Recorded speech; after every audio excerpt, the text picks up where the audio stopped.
신학교 다닐 때에 조직신학을 가르쳐 주신 저에게 은사이신 이선희 교수님이 이런 말씀을 해주셨어요.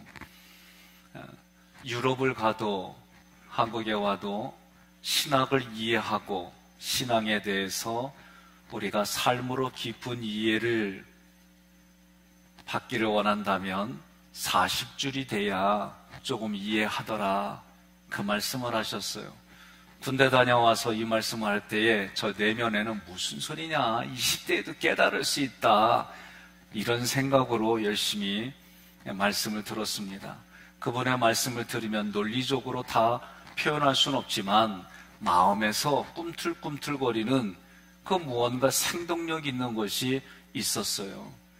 이제 제가 그분의 연세쯤 돼서 이렇게 보니까 우리가 결혼을 하고 아이를 낳고 아이를 키워보면서 느끼는 부모의 마음이 이렇구나, 이런 생각이 들어올 때 교수님이 저한테 수업에 있는 학생들에게 해줬던 말씀이 생각이 나요. 왜 이 말씀을 하느냐, 오늘 본문의 말씀을 보면 한마디로 부모님과 자녀의 관계 속에서 부모가 돼봐야 이 말씀이 무슨 말인지 이해가 되기 때문에 그런 거예요. 혹시 여러분들 중에는 자녀 안 낳아도 나 그 정도는 알아, 그러면 정말 탁월한 분입니다. 옆에 분에게 인사하겠습니다. 미처 몰라봤습니다. 자녀를 낳아서 그 자녀가 사춘기를 겪고 또 그 자녀가 결혼을 해서 자녀를 낳았다면 오늘 말씀은 너무 쉽게 와닿는 말씀이에요. 하나님께서 믿는 자들을 자녀로 여겨주시고 그들에게 하시는 단어들이 뭐냐, 말씀하시는 단어가 뭐냐, 질책한다, 꾸짖는다, 책망한다는 거예요. 그럼 요거를 한마디로 뭐라 그러냐, 징계이다 라고 성경은 지금 말해요. 그럼 분명히 알아야 할 것이 있습니다. 야고보서 1장 13절 함께 봉독하겠습니다. 사람이 시험을 받을 때에 내가 하나님께 시험을 받는다 하지 말지니 하나님은 악에게 시험을 받지도 아니하시고 친히 아무도 시험하지 아니하시느니라. 아멘. 이 말씀을 문자적으로 하면 부대껴요. 하나님이 아브라함을 시험하사, 성경에 그렇게 나와 있거든요. 그러면 이 말씀, 야고보서의 말씀은 한마디로 말하면 사람에게 문제가 일어나고 고통스러운 일이 왜 일어나냐라고 할 때에 성경은 인간의 죄성 때문에 그렇다, 사람이 이기적인 욕심 때문에 생겨나는 거야, 타락한 세상에 살아보니까 그런 일들이 일어나, 사탄이 우리의 영적인 그리고 실제를 그렇게 힘들게 해. 여러분, 그게 지금 성경이 말하는 거예요. 하나님은 어떤 분이냐, 이 세상을 사랑하신다, 이 세상에 사는 우리들을 사랑하신다. 그래서 그런 문제와 고통을 이기게 해주시는 분이 하나님이시다. 여러분 믿으시면 아멘 하시기를 바랍니다. 그렇다고 한다면 하나님이 우리에게서 일어나는 문제와 고통을 이기게 해주시는데 그것을 어떻게 행하시느냐, 한마디로 오늘 본문은 징계를 통해서 하신다는 거예요. 징계를 통해서. 그러면 징계에는 어떤 개념이 있느냐, 두 가지의 개념이 있습니다. 첫째는 잘못된 것을 바로잡는다라는 것이 있어요. 두 번째는 징계라는 뜻에 교육이 있고 훈련이 있다라는 의미가 있어요. 그러면 하나님은 이 두 가지를 다 통해서 우리를 사랑해 주신다. 이것이 오늘 말씀의 핵심입니다. 하나님께서 우리의 잘못된 것을 바로잡아 주시는데, 여러분, 우리가 시련을 겪어요, 고통을 겪어요. 그럴 때 심리학 용어로 어떤 단어가 기억이 나냐면 직면한다는 거예요. 성경은 내가 하나님 앞에 어떤 어려운 문제가 있고 고통이 있으면 하나님은 그것을 감당할 시험을 주시고, 감당할 힘을 주시고 그것을 피할 길도 주신다. 믿으시면 아멘 하시기를 바랍니다. 그래서 하나님은 우리가 죄에 직면할 때, 고통과 시련에 직면할 때 우리로 하여금 담대히 맞서서 그것을 정복하거나 죄에서 떠날 수 있는, 피할 수 있는 용기를 주신다. 여러분, 하나님께서는 우리 인생에 함께 하셔서 지시하시고 가르치고 연단하며 우리의 삶을 강하게 하시고 실족하는 것을 원하지 않는 것이 하나님인 줄 믿으시기를 바랍니다. 대부분 다 뭐냐? 자기의 생각으로, 자기의 생각 때문에 아파하고 힘들어하는 거예요. 두 번째로, 그러면 하나님은 우리가 시련과 죄에 빠질 때 우리에게 우리가 뿌린 것을 거두게 하세요. 결자해지라는 말 들으셨죠? 하나님은 우리를 통해 사단을 이기시기를 원하지, 하나님은요, 여기 보세요. 제가 우리 애들이 초등학교도 들어가기 전인데 애들하고 싸워갖고 의도 터져갖고 왔어요. 그러면 제가 우리 애를 대신해서 초등학교도 들어가진 애를 내가 취업해요? 그러면 여러분들은 아우 잘했습니다 그러실 거예요? 누가 보더라도 어른이 무슨 애들 싸움에 그러냐고 그런 얘기를 해요. 하나님이 우리 피조물 중에 사단도 피조물이요. 그런데 그 피조물을 하나님이 이기시기에 우리를 강하게 해주시는 줄 믿으시기를 바랍니다. 절대 사단은 우리를 못 이겨요. 왜? 하나님이 나와 함께 해주시기 때문에. 여러분, 그러나 우리가 죄를 졌어요. 그럼 그 결과에 대한 책임은 자기가 져야 되는 거예요. 우리 애가 범죄하고 잘못을 범할 때도 하나님은 나를 사랑하세요. 그런데 그 사랑이 하는 것이 공의와 하나님이 진리로 우리에게 대답하라는 거예요. 하나님이 내가 범죄했을 때도 하나님은 나를 사랑해요. 나에게 은혜를 베풀어줘요. 그게 무조건적으로 다 덮어주는 게 아니에요. 분명히 성경은 내 행한 대로 갚아주신다는 거예요. 그러면 내가 행한 대로 그 책임을 내가 지는데, 영적인 그 관점에서 보니까 사단에게 무너지는 거를 하나님이 원하는 게 아니라 의도 터지고는 나를 하나님이 태권도도 가르치고 유도도 가르치고 주짓수도 가르치고 권투도 가르쳐서 이기게 한단 말이에요. 여러분, 이게 영적으로 우리에게 와닿는 게 뭐냐? 고난의 고난. 그래서 고난이 내게 유익이라. 왜? 이 고난을 통해 하나님이 또 다른 인생을 보게 해주시는 거예요. 이 고난을 겪으면요, 두 가지 현상이요. 돌을 닦든지 원망과 불평으로 살든지. 옆에 분에게 인사하겠습니다. 도를 아시나요? 아, 이거 어디서 보니까 듣던 얘기죠? 길거리 지나가 보면 갑자기 막 내 뒤쪽에서 광채가 난다고 그러고 막 접근. 나 처음에 진짜 그런 줄 알았어요. 안양에서, 안양역에 이렇게 가는데, 걸어가는데 갑자기 젊은 애들이 나를 탁 보더니 뒤에서 광채가 번쩍인다고, 시간 좀 내달라고. 역시 믿는 사람은 뭔가 다르구나. 영안이 열렸구나. 그러고 나중에 알고 보니까 나하고는 다른 종자요. 그런 쪽의 얘기가 아니에요. 하나님은 우리의 죄마저도 깨닫게 해주셔서 그 죄의 대가를 치르면서 우리를 어떻게 하게 하느냐? 성숙하고 성장시켜 주시는 거예요. 하나님께서 성령을 통해 우리로 하여금 죄가 잘못됐구나, 내가 한 이 언행이 잘못됐구나, 양심을 통해 깨닫게 해주시는 거예요. 이 과정에서 내가 어떻게 무엇을 겪어요? 하나님의 말씀을 통해 책망을 당하고 그 고통은 이루 말할 수가 없는 거예요. 그래서 모세오경을 보면 내가 다른 사람이 잘못했어요? 그러면 5배를 무는 거예요. 5배를. 예? 이 5배를 물고 나면은요, 물질적으로 내가 어려워지죠. 힘들어지죠. 그러니까 내가 다음부터 그 짓 하겠어요? 안 하는 거예요. 그런데 많은 분들이 어떻게 해요? 잘못하면 말로만 해, 말로만. 성경 보면은요, 내가 잘못했으면 하나님 앞에 회개 제물을 드리고 내가 잘못한 사람에게 5배를 물어주는 거예요. 5배를. 옆에 분에게 그래요. 여지껏 말로 살았으면 다 갚어 그러세요. 왜 또 가만히 있어요? 그러면은 찔린다는 얘기요. 예? 여러분, 성경을 우리가 바르게 알아야 되는 거예요. 그러니 어떻게 해요? 그 과정은요, 진짜 뼈를 깎는 고통인 거예요. 예? 내가 누구의 마음을 아프게 했어요. 그러면 그 아픈 마음을 어루만져주고 어루만져주려고 했더니 오지도 못하게. 그럼 어떻게 해요? 예? 이스라엘이 야곱의 이름이 바뀐 이스라엘이 자기 형 에사한테 어떻게 해요? 어마어마하게 보내주잖아요.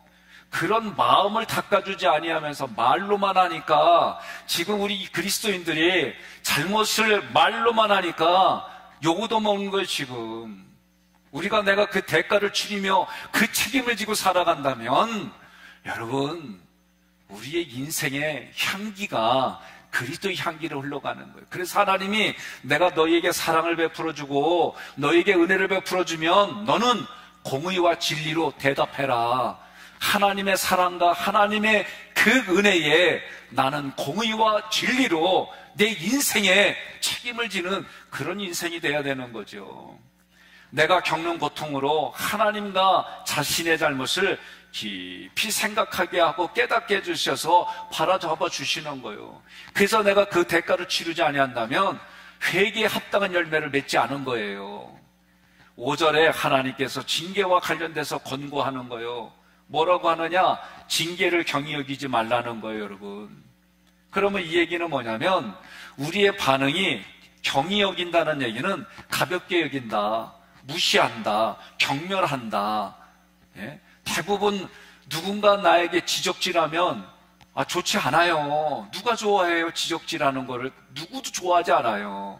우리 애들한테도 내가 지적질하면은요, 싫대. 옆에 분에게 여쭤봐요. 지적질하면 좋아? 물어보세요. 좋아? 물어보세요. 그러니까 성경도 뭐라고 그래요? 원하지 않는데 충고하지 말라는 거요. 요새 충고하면은요, 세상 말로 세상 사람들이 뭐라고 그러면 꼰대라고 불러, 꼰대. 어느 날 우리 애가 저한테 그래요. 아빠 꼰대란 단어 알아? 그래서 난 처음 들었어요. 꼰대가 뭐냐 그랬더니 아빠를 두고 하는 얘기야? 그래서 막 도망가요. 예? 근데요, 젊은 꼰대도 있대. 나 참 요새 애들하고 얘기를 하고 이렇게 사회에서 되어진 얘기해 보면 참 그래요. 또 예능 프로그램 보면은 정말 그 마음을 어루만져주고 무명인 사람들에게 기회를 줘서 뭔가 날개를 피게 하고 막 이런 예능 프로그램이 있는가 하면 그냥 서로 못 잡아먹어서 한 달로 긁어내리는 부분들이 있고, 여러분 내가 어디에 내 마음을 기뻐하며 즐거워하느냐, 내가 보고 듣는 거에 나도 물들어가는 거예요. 예수의 이름으로 물들어가기를 주님의 이름으로 축복합니다. 예레미야 32장 33절 함께 봉독합니다. 그들이 등을 내게로 돌리고 얼굴을 내게로 향하지 아니하며 내가 그들을 가르치되 끊임없이 가르쳤는데도 그들이 교훈을 듣지 아니하며 받지 아니하고. 아멘. 하나님이 그렇게 말씀해도 인생의 죄성은 뭐냐? 인간의 죄성은 뭐냐? 등을 돌리는 거예요. 하나님께. 예? 등을 돌리는 거예요. 여러분, 등 돌리면은요, 우리 역사 드라마를 보세요. 동서양을 막론하고, 임금 앞에서, 옛날에 그 드라마를, 옛날의 역사를 보면, 임금 앞에서 등 돌리면은요, 그냥 참수형이에요, 참수형. 등짝 보이지 말라는 거예요. 등은 어때요? 전쟁에서 졌어요. 그러면 그 나라의 우두머리 또는 임금, 족장인 이런 사람들이 지면 어떻게 해요? 말 내리는 자리에 등판을 밟고 내리고 등판, 그리고 목을 발로 밟았어요. 이게 이겼다 그런 표현이에요. 하나님 앞에 하나님이 우리를 향하여 얼굴을 비춰줄 때 우리는 반응이 뭐냐? 그렇게 반응을 보였다는 거예요. 두 번째로 오늘 본문에서 뭐라고 하냐? 징계를 받을 때 낙심하거나 좌절하지 말라는 거예요. 이 얘기는 약해지지 말라는 거예요. 여러분, 믿음은 뭐예요? 우리에게 담대함을 줘요. 그러나 고통과 고난과 두려움은 우리 마음을 약하게 해요. 전쟁 중에서도 고도의 심리전이 있어요. 옛날로부터 지금에 이르기까지, 현대전에 이르기까지 고도의 심리전을 줘서 상대방으로 하여금 싸울 의지를 꺾어버리는 거예요. 여러분, 우리가 지금 보는 스포츠에도 이 마음은요, 대단해요. 왜 응원합니까? 다른 거 아니에요. 그 응원을 받으면, 이 안에서 경기를 운영할 힘이 생기는 거예요. 저도 잠시 중학교 때 선수 생활을 했어요. 지쳤고 힘든 때 밖에서 저에 대한 이름을 불러가며 플레이 플레이 그러면서 제 이름 부르잖아요. 다 죽어가 다 살아나. 그러니 우리가 한때 책의 이름도 뭐예요? 칭찬은 뭐라고 그래요? 고래도 춤춘대. 우리가 볼 때 그게 춤추는 거예요? 아니요. 그런데도 그렇게 보인다는 거지. 그런데 내면은요, 내면은 겉으로 꺼내놔야 보이는 거예요. 여러분들이 지금 이 사순절 기간 동안 세 줄기 쓰잖아요. 그러면 정말 그거를 쓰는구 나서 나중에 한번 읽어보세요. 그러면 내가 내면에 있는 거를 내면으로만 생각할 때의 그 감정과 생각, 그리고 지금 글로 써놓은 걸 전혀 달라요. 여러분,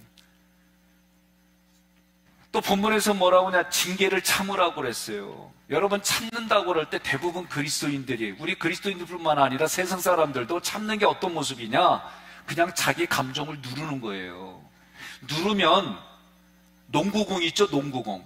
농구공을 물속으로 집어넣으려고 해요. 젊었을 때 저 이거 쉽지 않았어요. 한번 해봤어요. 농구공을 물 담아가지고 집어넣는데 이거 쉽지 않아요. 힘이 있으면, 여러분의 내 내면에 힘이 있으면 문제와 고통을 내가 그렇게 참는 게 그와 같아요. 그런데 내가 힘을 쓰지 않으면 농구공은 떠오르게 돼 있어요. 그러면 우리가 참는 걸 대부분이 감정을 누르는 거예요. 이 누르는 게 힘이 있을 때는 그래도 눌러져요. 그러나 힘이 항상 있는 게 아니에요. 힘이 없으면 어떻게 돼요? 이 고통과 이 내면의 아픔이 그냥 쏟아져. 뭘로 통해? 입을 통해. 그러면 대부분 거기에 뭐예요? 전쟁 치르는 거예요. 그런데 하나님은 징계를 참으라는 방법을 어떻게 가르쳐 주느냐?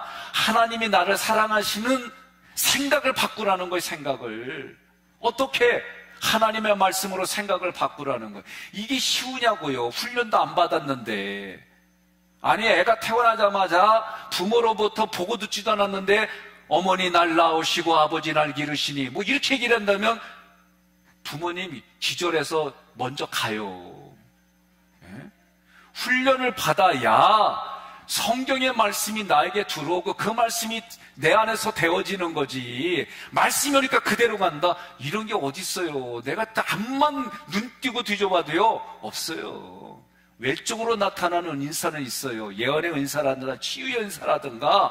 그러나 우리 내면까지 바뀌는 거는요, 그렇게 바뀌질 않아요. 성경이 그렇게 말하고 있어요. 징계를 참으라. 어떻게 바꾸냐? 하나님의 말씀으로 바꾸는데, 내 생각에 어떤 거? 나는 혼자인가? 여러분, 약해지는 원인이 뭐예요? 나 혼자라는 게 느끼면서 외로워지고 힘든 거예요. 그래서 도움이 안 되는 남편이 보고 도움이 안 되는 옆에 있는 사람 보면서 뭐라고 그래요? 내 편인데 남의 편이라서 남편이야.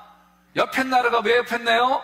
내 편인 줄 알았더니 옆에 있다고 그래가지고 이런 식으로 막 느껴지는 거예요. 모든 게 외로워지고 힘들어지고. 그러니까 어떤 마음이 들어요? 그런 생각하면 있으나 마나 트럭으로 10대 갖다 줘봐라. 필요한가? 트럭만 내가 필요하지. 막 이렇게 자기가 얘기가 하고 그런 생각 드는 거예요. 그게 무슨 생각이에요? 디즈니랜드 가는 생각이에요. 여러분과 저는 어디에 사는 거예요? 천국에 사는 거예요. 천국에. 그러면서 어떻게 징계를 참으냐? 내가 하나님의 자녀이다. 내가 하나님의 자녀이다. 내가 어렸을 때에 저는 용돈을 받으면서 성장하지 않았어요. 그때 필요하면 주세요. 그럼 꼭 필요한 것만 하니까 나에게는 용돈이라는 개념이 없어요. 내가 가만히 보니까 우리 애들한테도 그렇더라고. 어제도 내가 이제 대학생들이 됐으니 네 용돈을 한 달에 얼마 줄 테니까 네가 너를 경영해봐라. 그랬더니 대뜸 그냥 필요할 때만 주세요.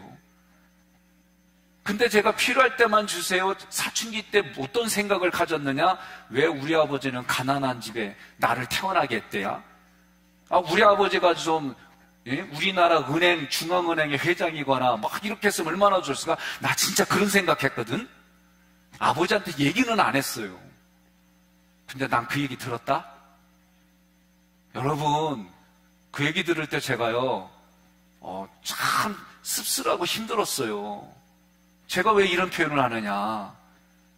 내가 우리 자녀들에게 그런 마음 나오지 않게 가르치고 돈이 부족하더라도 어떻게 경영하고 데려야 될지를 내가 이런 부분에 대해서 고민을 하기 시작했어요. 예? 여러분 생각해 보세요. 어떤 게 더 남은 우리 자녀들의 남은 인생, 나보다도 더 남은 인생을 어떻게 살아가게 해줘야 될까? 저 진짜 이런 고민에 대해서 심각하게 생각한 것이 정말 최근이에요, 제 스스로. 제가 이런 생각을 하면서 무슨 생각을 하느냐? 우리 교인들도 마찬가지예요. 어떻게 하면 이 땅에 신앙생활을 하는데 신학의 논리, 성경의 원리를 깨달아가서 자기 스스로 삶을 경영하며 누가 보더라도 정말 예수 믿는 사람은 달라. 예수 믿는 사람에게 정말 어떤 선한 영향이 저렇게 흘러가는구나. 이런 인생으로 여러분들을 성장하고 성숙시켜야 되는데 이런 고민들이 내 실제 내 핏줄인 내 자녀들에게도 내가 어느 날 그렇게 해주지 못한 게 갑자기 보이는 거예요. 여러분, 마태복음 10장 22절 함께 봉독합니다. 또 너희가 내 이름으로 말미암아 모든 사람에게 미움을 받을 것이나 끝까지 견디는 자는 구원을 얻으리라. 아멘. 끝까지 견디는 거를 요 문자적으로 보면 나 혼자 견디는 게 아니에요. 하나님이 먼저 약속하셨어요. 내가 너와 항상 끝까지 함께하리라. 내가 어디로 가든지 너와 동행하리라. 믿으시면 아멘 하시기를 바랍니다. 이렇게 말씀하시는 징계의 목적이 무엇이냐? 첫 번째, 하나님의 아들을 보여주겠다는 거예요. 하나님, 여러분 가끔 그러잖아요. 어렵고 힘들어지면 우리는 뭐라고 그래요? 하나님 살아계시다면, 또는 내가 이렇게 뭘 잘못했다고 나한테 이런데요? 이게 반응이에요. 우리 애들, 어린애들 보세요. 야단치면 미워, 엄마 미워, 아빠 안 먹어, 뭐 이러잖아요. 안 그래요? 애들 그런 거 보면은 우리가 내 새끼는 아니고 다른 사람이 보면 그게 얼마나 귀여워. 근데 부모 마음은 속상해. 왜? 그것 때문에 밥 안 먹는 애를 보니까. 그렇다고 안 먹는 애 껴다녀? 아니요, 그러면 안 돼요. 안 먹으려면 먹지 말라고 내버려둬야 돼. 배고프면 와. 내 새끼는 배고프면 와. 잘 들으세요. 우리가 영적인 원리도 똑같아요. 하나님이 징계하시는 목적이 뭐냐? 갈라디아서 4장 4절로 6절 교독하겠습니다. 그러나 때가 되어 하나님은 자기 아들을 보내 여자에게 태어나게 하시고 율법의 지배를 받게 하셨습니다. 그것은 율법 아래에 있는 사람들을 구원하고 우리를 하나님의 자녀가 되게 하기 위해서입니다. 함께 여러분이 아들이기 때문에 하나님은 성령을 우리 마음 가운데 보내셔서 나의 아버지라고 부르게 하셨습니다. 아멘. 야단을 치면 내 자녀는 잠시 서운해할 수 있어요. 마음 때문에. 그러나 어떻게 해요? 부모하고 관계를 끊을 생각하질 않아요. 그러나 부모와 자녀의 관계는 아니면 대다수가 뭐예요? 다른 반응이 나타나요. 하나님이 우리에게 징계를 통해서 네가 내 아들이다라고 하는 확신을 주심을 믿으시기를 바랍니다. 두 번째로 우리로 하여금 이 생과 내 생에 대하여 생각할 수 있게 가르치는 거예요. 이런 걸 통해서 왜 저 천국에 대한 소망이 생기는 거예요. 그래서 로마서 보면 믿음, 소망, 사랑 그 중에 제일은 사랑이라. 이 말씀은 내가 믿음을 가지면은 이 고난과 아픔 속에서도 소망이 생기고, 소망이 생기니까 저 천국에 대한 기대가 생기고, 지금 내가 살아가는 삶에 이게 생기니까 뭐가 나오는 거예요? 사랑이 나오는 거예요. 사랑. 그런데 그 사랑은 하나님이 부어주시는 아가페의 사랑이어야만 이걸 통해 더 믿음이 생기고 소망, 사랑이 나사를 돌리듯이 계속하면서 점점 커지는 일들이 나타나는 거예요. 세 번째로 하나님의 거룩하심에 참여하라는 거예요. 여러분, 창세기부터 요한계시록까지 흐르는 하나님의 정서가 뭐냐? 레위기 11장 45절 함께 봉독합니다. 나는 너희 하나님이 되려고 너희를 이집트에서 인도해낸 여호와이다. 내가 거룩하니 너희도 거룩해라. 여러분, 하나님이 하시는 말씀이 뭐냐? 내가 거룩하니 너희도 거룩하라는 거예요. 여러분과 제가 하나님의 자녀입니다. 특징이 뭐예요? 거룩의 거룩. 예? 우리가 거룩을 자꾸 얘기하는 거, 거룩이 뭘까? 거룩이 뭘까? 예? 구별되는 거예요. 한마디로 거룩은 구별되는 거예요. 어떻게 구별되어져요? 그게 바로 오늘 징계하시는 목적 중에 하나다. 내가 이 아픔을 통해, 고통을 통해, 죄를 통해 하나님께로 돌아서는 내가 세상과 구별되어 하나님께로 돌아서는 이 구별이, 여러분, 하나님이 너희는 내 거룩에 참여하라는 거예요. 네 번째로, 우리 안에 의와 평강의 열매를 거두게 한다. 고난과 아픔과 죄의 회개는 반드시 회개에 합당한 열매를 맺게 하라는 거예요. 여러분, 회개에 합당한 열매는 언어가 바뀌고 삶의 바뀐 언어에 책임지는 언행일치의 삶이 나오는 거예요. 이게 쉽지 않아요. 대가를 치른다는 게 어려워요. 그래도 하나님이 그렇게 해주시는 거예요. 마태복음 13장 23절 함께 봉독합니다. 그러나 좋은 땅에 뿌려진 씨는 말씀을 듣고 깨닫는 사람을 가리킨다. 그런 사람은 100배, 60배 또는 30배의 열매를 맺는다. 아멘. 우리의 좋은 땅이 뭐요? 깨달아지는 은혜가 있는 사람인 거예요. 성경이 뭐라고 그래요? 말씀을 듣고 깨닫는 사람을 가리킨다. 이게 뭐요? 좋은 땅에 뿌려지는 거예요, 이게. 그러니까 우리 마음이 하나님의 말씀을 통해 깨달아져서 깨달아진다는 얘기는 삶의 뒷받침이 있는 거예요. 예? 우리는 잘 몰라요. 내면에 있는 얘기를 꺼내지 않으면 잘 몰라요. 그런데 내면에 있는 얘기를 꺼내면은, 그리고 삶으로 그것이 확인이 되어지면 어떤 일이 생겨요? 신뢰가 생기잖아요. 그러면 마태복음에 뭐라고 그랬어요? 땅을 기업으로 얻는다 그랬어요. 예? 그게 뭐예요? 사람의 마음을 얻는다는 거예요. 그런데 그 사람의 마음을 얻을 때 그 마음이 무슨 마음이냐? 성경은 옥토다 그러는 거예요. 옥토. 좋은 땅. 그 좋은 땅을 표현했더니 마태복음 13장 23절에 말씀을 듣고 깨닫는 사람. 그런데 성경은 뭐라고 그래요? 우둔한 머리를 열어주신다 그랬어요, 하나님이. 내가 깨달았는 거는 자기가 그렇게 느껴지지만 성경은 하나님이 그렇게 깨달아지는 은혜를 주신다. 이 말씀이 여러분 가슴에 와닿으면 간단히 말하세요. 하나님의 말씀이 지금 내게 들리는구나. 그래서 깨달아지는구나. 옆에 분에 그래요. 마스크에서도 아멘의 소리는 들린다 그러세요. 예? 결론, 그러므로 믿는 자는 세 가지의 의무를 행하라는 거예요. 먼저 피곤한 손과 연약한 무릎을 강하게 하라. 12절에 이 얘기는 뭐냐면 낙심 가운데 빠져 있으면 일어나라는 거예요. 일어나는 거예요. 낙심 가운데 빠지는 거는 아니라는 거예요. 낙심 가운데 빠져 있는 표현이 뭐냐? 손과 연약한 무릎을 가졌다는 거예요. 여러분, 우리가 어떻게 하는 거예요? 강하는 거예요. 그러니까 믿음 있는 사람은 어떻게 해요? 강한 거예요. 강한 거. 이 강한 게 심리적으로 강한 거지 겉으로 거칠고 이런 얘기가 아니에요. 하나님의 말씀이 들어오면 어떤 현상이 나타나냐? 부드러워져요. 부드러워져. 예? 부드러워지게 돼 있어요. 예? 밥 먹었나? 자자. 이런 게 아니에요. 이렇게 살더라도 어떻게 해요? 식사하셨어요? 예? 함께 잡시다. 함께 잔다는 건 자기 아내한테만 하는 거예요. 남편한테 하고. 여러분, 제가 이렇게 표현하는 건 다른 게 아니에요. 신앙생활을 하게 되어 깨달아지면은요, 마음이 바뀌기 때문에 마음에 있는 게 나오게 돼 있어요. 에베소서 6장 10절 함께 봉독합니다. 끝으로 여러분은 주님 안에서 그리고 주님의 능력으로 강해지십시오.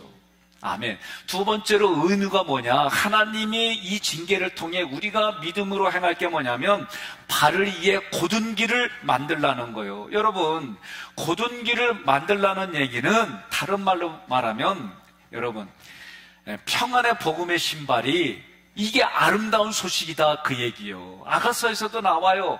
술람미 여인에게 발을 보고 아름답다고 그래요. 여러분, 자기 발 보면서 아름답게 여겨지고 남의 발 보면서 아름답게 여겨져서 그 발을 닦은 수건 가지고 얼굴 닦는 사람 손 들어봐요. 나 이것 때문에 부부싸움 참 많이 했어요. 아니, 나는 발을 닦거나 얼굴 닦거나 개념이 같아. 근데 아내가 발 닦고 얼굴 닦는다고 막 뭐라고 그래. 지금도 나는 별로 이게 그렇게 꼭 발 닦는 거. 그래서 내가 다른 사람이 발 닦는 거 그럼 너 그 얼굴 닦는 때 그건 아니요. 그럼 성경이 그 얘기를 할 때 뭐 했느냐? 아름다운 소식을 전하는 사람의 발이 아름답다. 그럼 아름다운 소식이 뭐요? 심령이 가난한 자에게 복음을 전하는 게 아름답다. 성경은 그렇게 얘기를 하잖아요. 그러므로 발을 위해 곧은 길을 만들어라. 하나님의 말씀을 통해 여러분 그렇게 사는 걸 얘기하는 신명기 5장 32절 함께 봉독합니다. 그러므로 여러분은 여러분의 하나님 여호와께서 명령하신 것을 하나도 어기지 말고 그대로 지키십시오. 그러면 여러분은 앞으로 차지할 땅에서 번영을 누리며 오래오래 살게 될 것입니다. 아멘. 세 번째, 우리가 믿는 사람이 해야 될 의무가 뭐냐? 마지막, 연단을 받아 고치라는 거예요. 이 연단, 여러분 연단은요 1000번, 10,000번의 두들김이 있다 그 얘기요. 한문 문자적으로 보면 두들겨가지고 제품을 만드는 거예요. 이게 연단이에요. 하나님이 우리를 두들기는 거예요. 내 마음의 문을 열어서 복음으로 두들기기도 하고, 예수 믿은 사람에게는 그 인생에 내 욕심과 내 고난, 하나님이 보실 때는 하나님이 원하지 않는 거지만 그 욕심과 고난을 통해 세상의 그런 여러 가지 아픔을 통해 하나님이 나를 만들어가 주신다. 그렇게 믿으시는 것이 여러분과 저의 신앙 고백입니다. 그런 사람들마다 호세아서 6장 1절 함께 봉독합니다. 그들이 이렇게 말할 것이다. 오라 우리가 여호와께 돌아가자. 여호와께서 우리를 찢으셨으나 우리를 다시 낫게 하실 것이며 우리에게 상처를 입히셨으나 우리를 싸매 주실 것이다. 아멘. 이게 한마디로 말하면 징계라는 거예요. 징계. 심판의 대상자하고 징계의 대상자는 내 자녀냐 내 자녀가 아니냐 이거예요. 저도 지금까지 살아오면 한 가지가 뭐냐, 1%의 가능성이 있으면 문을 열고 돌아보지만 1%의 가능성도 없으면 저는 딱 돌아서요. 이게 요새는 퍼센트가 좀 늘어가지고 뭐예요? 제가 그래요. 상담할 때 물어봅니다. 2번 다시 만나지 않을 인생이냐고 물어봐요. 당신이 미워하는 사람이 그렇대. 그러면 그냥 거기서 정리하세요. 근데 그분이 얼마 있다 또 와. 10년 있다 오든지 5년 있다 오든지 한 달 있다 오든지 뭐라고 그래요? 만나기 싫은데 자꾸 만난대. 그럼 그때 얘기를 하는 거예요. 제가 이렇게 만날 수밖에 없는 인생이니 끊는 언행을 하지 말고 그거 품어가라. 이 짓을 할 거를 처음부터 이런 과정을 없애고 그래서 품어가는 것 쪽으로 시선을 정하고 가자는 거예요. 옆에 분에게 물어보세요. 끝까지 아멘 안 하면은 정리할 인생이요? 물어보세요. 우리 인생은요 별거 없어요. 하나님이라다 가는 거지 뭐. 안 그래요? 우리끼리 얘기해봐야 비교해봐야 더 웃긴 개끼니요. 성경이 말하고 있어요. 그러니 어떻게 해요? 나보다 잘난 사람 보면은 괜히 배 아프고 힘들고 의기소침하고, 나보다 잘 못한 사람 만나면 괜히 뻐기고, 그게 우리 마음이요. 그런 마음에 하나님이 찾아와 주셔서 너는 내 아들이라, 내가 너를 지명하여 불렀느니 너는 내 것이라.